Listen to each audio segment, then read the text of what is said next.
તો છોટાઉદેપુર જિલ્લામાં વહેલી સવારથી વરસાદી માહોલ જામ્યો અને જિલ્લા નસવાડીમાં 2 કલાકમાં 2 ઇંચ વરસાદ ખાબકતા નીચાણવાળા વિસ્તારોમાં પાણી ભરાઈ ગયા હતા।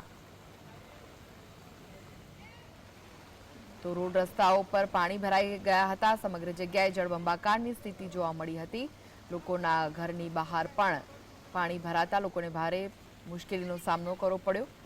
તો નદીઓમાં પણ નવા નીરની આવક થતા નદીઓ બે કાંઠે વહેતી જોવા મળી હતી। નસવાડીમાં પણ ભારે વરસાદ વરસ્યો છે। વહેલી સવારથી જ મેઘરાજા મહેરબાન થયા છે, ત્યારે ભારે વરસાદના કારણે જનજીવન પણ પ્રભાવિત થયું છે। નદી નાળામાં નવા નીરની આવક થઈ છે, સાથે જ ભારે વરસાદના કારણે અનેક જગ્યાએ પાણી ભરાવાની સમસ્યા પણ સામે આવી છે।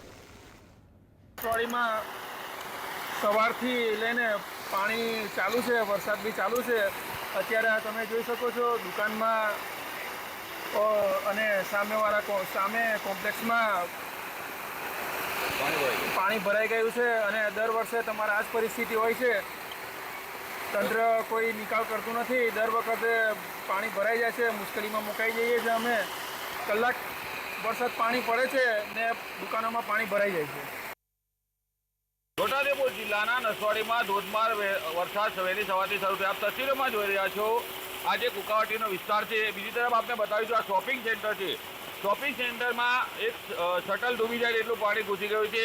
હાલ તો જોવા જઈએ તો છોટાઉદેપુર જિલ્લામાં આ વરસાદના કારણે તબાહી મચી છે। બીજી તરફ આપને બતાવીશું, કુકાવટી તરફ રસ્તો છે, તે મકાનોમાં પાણી ઘૂસી ગયા છે। મકાનોમાં 3-3 ફૂટ 4-4 ફૂટ પાણી ઘૂસી ગયા હતા।